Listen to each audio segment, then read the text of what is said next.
तो हेलो दोस्तों, कैसे आप लोग? उम्मीद करता अच्छा होंगे, बहुत अच्छे होंगे। मैं आलोक और आज मैं आपको बताऊंगा आपका जो सेकंड चैप्टर है जिसका नाम है microorganism our friends and foe, उसको मैं एक्सप्लेन करूंगा। उम्मीद करता हूं आपको समझ में आएगी। तो चलिए देखते हैं आज का वीडियो।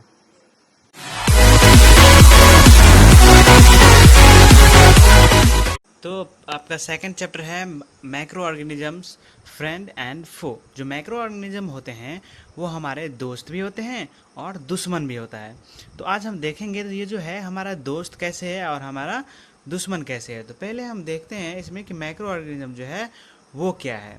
तो पहले देखेंगे मैक्रो ऑर्गेनिज्म क्या है। तो मैक्रो ऑर्गेनिज्म का मतलब होता है एक ऐसा ऑर्गेनिज्म जिसे हम अपनी खुली आंखों से नहीं देख सके। जैसे कि आपका हो गया बैक्टीरिया, जैसे कि आपका हो गया वायरस, जैसे कि आपका हो गया प्रोटोजोआ।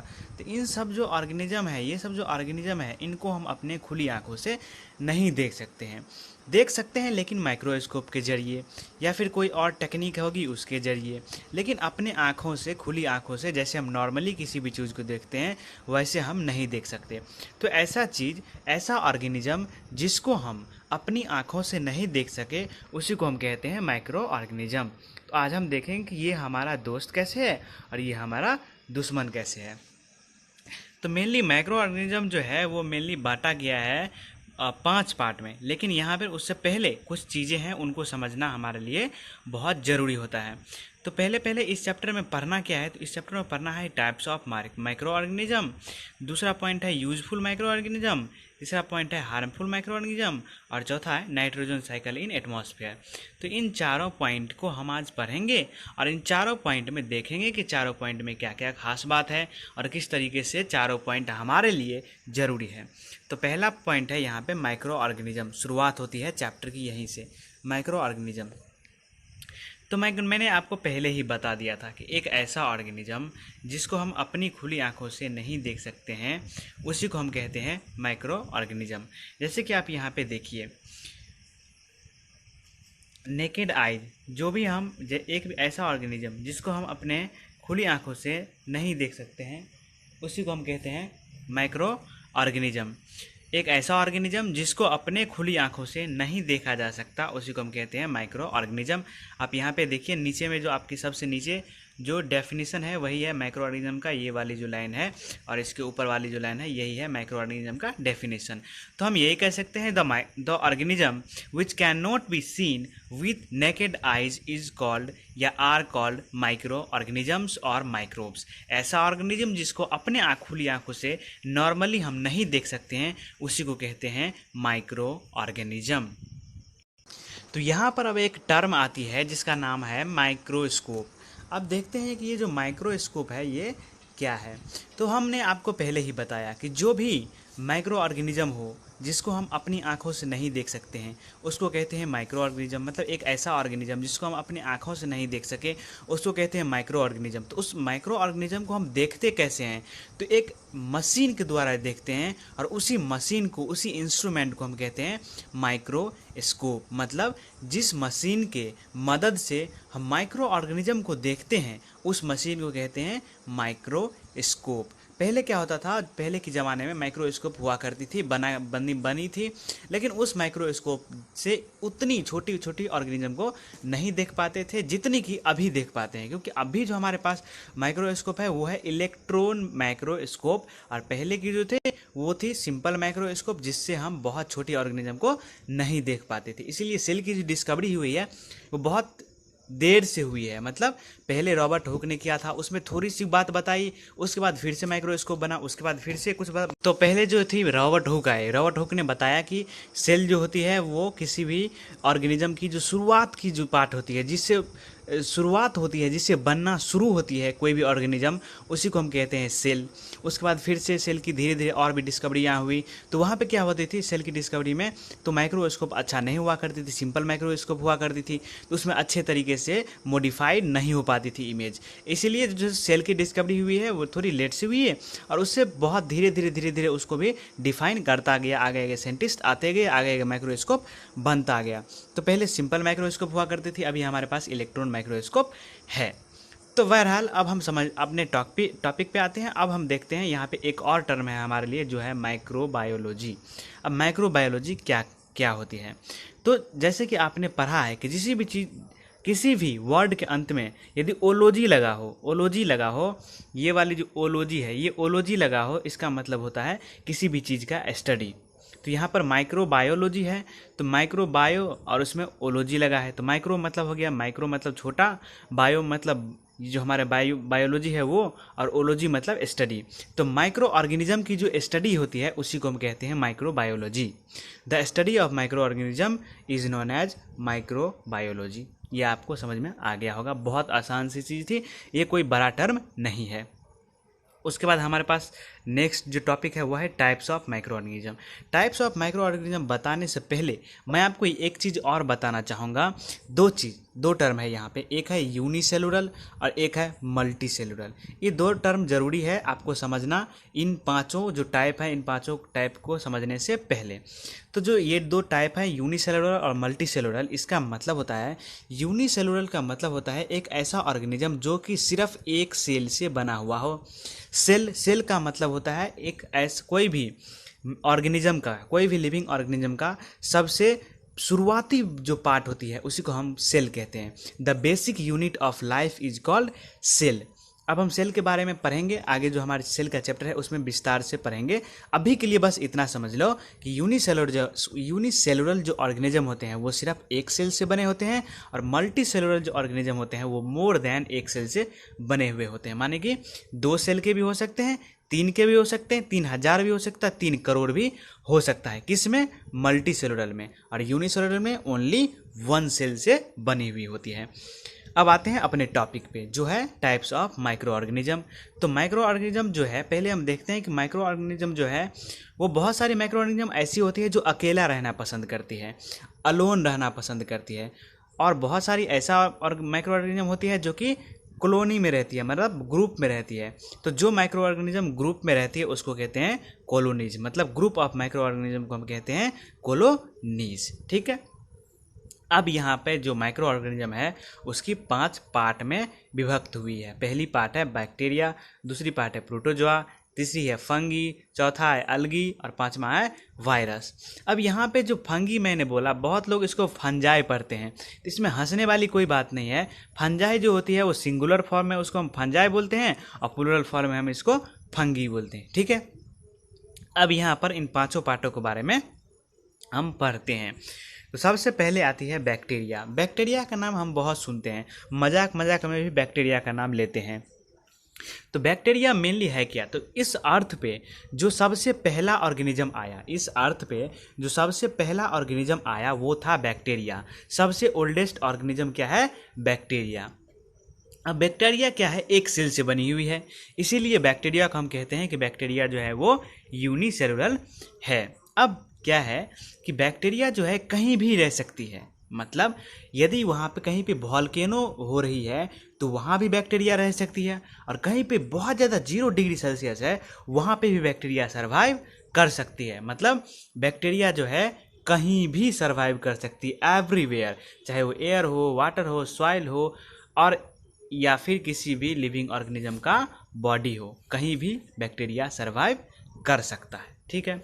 अब जो है इन बैक्टीरिया का भी 4 पार्ट है। पहला पार्ट है रॉड शेप बैक्टीरिया, जिसको हम कहते हैं बेसिली, मतलब बेसिलस जो है, बेसिली कहें या बेसिलस कहें, तो बेसिली जो है मेनली पार्ट है, और इसकी शेप कैसी होती है? Rod shape. ठीक है, यहाँ पे है। दूसरी है यहाँ पे कोक्की का शेप कैसा होती है? तो स्पेरिकल होती है। और तीसरी है विवरियो का शेप कैसी होती है? कर्व्ड होती है, पास्ता की जैसे। चौथी है एस्प्रीलिया, इसका शेप कैसा होता है? स्पाइरल। ये रहा। तो इस तरीके से ये जो बैक्टीरिया है इनके 4 पार्ट हैं। इनको डिस्क्राइब नहीं करना, डिस्क्राइब करके नहीं पढ़ना, आगे हम इसके बारे में पढ़ेंगे। फिलहाल पढ़ते हैं यहाँ पे प्रोटोजोआ के बारे में। प्रोटोजोआ भी जो है एक माइक्रो ऑर्गेनिज्म है, it is a part of micro organism. और ये क्या है? सिंगल सेल्ड ऑर्गेनिज्म है, मतलब ये भी जो है प्रोटोजोआ भी जो है वो यूनिसेलुलर ऑर्गेनिज्म है। ठीक है। उसके बाद इनमें जो है एनिमल लाइक कैरेक्टरिस्टिक होती है। किनमें? प्रोटोजोआ में एनिमल लाइक कैरेक्टरिस्टिक होती है। अब हम क्यों कह रहे हैं एनिमल लाइक कैरेक्टरिस्टिक? क्योंकि अपने फूड के लिए, अपने खाने के लिए ये एक जगह से दूसरे जगह पे मूव करते हैं, इसीलिए हम कहते हैं एनिमल लाइक कैरेक्टरिस्टिक। अब इनमें जो है कौन कौन सी चीज़ें आती है, तो इनमें आती है एमीबा, इनमें आती है पैरामीशियम, इनमें आती है इग्लूना। तो ये जो तीनों हैं, ये तीनों इनके एग्जाम्पल्स हैं। अब प्रोटोजोआ के बाद आता है अगला पार्ट जो है फंगी। अब फंगी के बारे में हम देखते हैं। तो फंगी क्या होता है, प्लांट की तरह दिखता है, ठीक है। वो जो है ग्रुप ऑफ डाइवर्स ऑर्गेनिज्म है, मतलब जो फंगी है वो सिंपल प्लांट है, ऐसा समझो एक सिंपल प्लांट की तरह दिखता है फंगी, ठीक है। उसके बाद फंगी में क्या होती है, फंगी जो है वो यूनिसेलुलर भी हो सकता है और मल्टी सेलुलर भी हो सकता है। जैसे कि यूनिसेलुलर, यदि यूनिसेलुलर फंगी की बात करें तो ईस्ट, और मल्टी सेलुलर फंगी की बात करें तो मशरूम्स हो गया या मोल्ड्स हो गया, ये है मोल्ड्स। और मशरूम्स जो है वो भी आप देखे होंगे, मशरूम जो है इसी तरीके का होता है, लेकिन ये छोटा सा इनका वो पेड़ होता है, इतना बड़ा इनका फल होता है। तो मशरूम्स भी जो है वो है फंगी, लेकिन मल्टी सेलुलर है, और ईस्ट जो है वो यूनिसेलुलर फंगी है। अब फंगी तो है ये सिंपल प्लांट भी है फंगी, लेकिन सिंपल प्लांट होते हुए भी फंगी अपना खाना खुद से प्रिपेयर नहीं कर सकता, फोटोसिंथेसिस नहीं कर सकता, क्योंकि इनमें जो है क्लोरोफिल नहीं प्रेजेंट होता है। अब क्लोरोफिल प्रेजेंट नहीं होगा तो ऑब्वियस सी बात है, जाहिर सी बात है कि अपना खाना नहीं बना सकती। तो अब ये खाना लेती कहाँ से है, तो ये ज्यों की डेड एंड डिकेइंग मैटर पर उगती है, मतलब सड़ा हुआ या गला हुआ चीज़ होती है, मरा हुआ चीज़ होती है, उनके ऊपर ये जन्म लेती है, उनके ऊपर ये ग्रो करती है। तो ऑब्वियस सी बात है, जहाँ ग्रो करेंगे वहीं से खाना लेंगे, तो वही जो सड़ी हुई गली हुई चीज़ें होती है उनमें जो न्यूट्रिएंट्स प्रेजेंट होता है उन्हीं से ये अपना खाना लेते हैं, वहीं से ये अपना न्यूट्रिशन करते हैं। अब अगला पार्ट है एल्गी। अब एल्गी क्या होता है, तो अलगी भी सिंपल से पहले हम बोल देंगे it is a part of micro organism. अब ये भी क्या है, ग्रुप ऑफ सिंपल प्लांट है, ये भी सिंपल प्लांट है। ये भी कहाँ उगता है, तो मेनली ये उगता है जहाँ पे ज़्यादा मॉइस्चर हो, जैसे कि चापाकल पे, जैसे कि पेड़ के छाल पे, तो वहाँ पे जो है ये उगती है, ठीक है। अब इनमें भी ये भी एक सिंपल प्लांट होते हैं, क्योंकि इनको आप देख सकते हैं अपने चापाकल पे जो ग्रीन ग्रीन कलर की उग जाती है वही होती है अलगी, ठीक है। तो ये भी एक सिंपल प्लांट है, और इनमें क्या होती है, ग्रीन होती है। ये ग्रीन होने का मतलब इनमें क्या होता है, क्लोरोफिल का मात्रा प्रेजेंट होता है, इसीलिए ये क्या करती है, अपना खाना खुद बनाती है, ठीक है। अब जो कि मैंने आपको बताया था कि जो माइक्रो ऑर्गेनिज्म होती है वो कहीं भी रह सकती है, तो ये आप एल्गी पे ही एक्सपेरिमेंट करके देख सकते हैं। आपके चापाकल पे जो एल्गी है वहाँ पे आप बराबर पानी जाती रहती है तो हमेशा क्या होता है, ग्रीन होता है, लेकिन वहाँ पे आप पानी डालना बंद कर दो तो वो ब्राउन हो जाएगी, सूख जाएगी। लेकिन ज्यों ही वहाँ पे पानी फिर से आना शुरू होगा वो फिर से डेवलप हो जाएगी, वो फिर से ग्रीन हो जाएगी। तो वो कभी भी डेड जो है माइक्रो ऑर्गेनिज्म जी मेनली जल्द से जल्द वो डेड नहीं होता है। अब हम अलगी की बात कर रहे थे, तो अलगी जो है सिंपल प्लांट होती है, इनमें क्लोरोफिल होता है, इसीलिए अपना खाना ये खुद बना सकती है। और ये जो है ये भी जो है यूनिसेलुलर भी हो सकता है और मल्टी सेलुलर भी हो सकता है। मेनली जो है इनको आप वाटर बॉडीज में देख सकते हैं, ठीक है, या फिर रॉक्स पर देख सकते हैं, या फिर जो है आप जिन मैंने बताया कि बार्क ऑफ जो ट्रीज होता है, छाल होती है पेड़ की, उस पर भी देख सकते हैं। इसके एग्जांपल होते हैं क्लोरेला, डाइटम्स, इस तरीके से कुछ एग्जांपल्स इनके हैं। अब जो है मेन जो है माइक्रो ऑर्गेनिज्म, उनके बारे में हम पढ़ते हैं, जिसका नाम है वायरस। तो वायरस क्या होती है, सबसे टीनिएस्ट माइक्रो ऑर्गेनिज्म। माइक्रो ऑर्गेनिज्म तो हम समझे जिसको हम अपनी आंखों से नहीं देख सकते, लेकिन जो वायरस है ये सबसे टीनिएस्ट माइक्रो ऑर्गेनिज्म है, मतलब जितने भी माइक्रो ऑर्गेनिज्म हैं उनमें सबसे छोटा माइक्रो ऑर्गेनिज्म है वायरस। वायरस को हम ऑर्डिनरी या फिर सिंपल माइक्रोस्कोप से नहीं देख सकते, इसको हम देख सकते हैं सिर्फ इलेक्ट्रॉन माइक्रोस्कोप से, क्योंकि इलेक्ट्रॉन माइक्रोस्कोप जो होता है बहुत ज़्यादा पावरफुल होता है।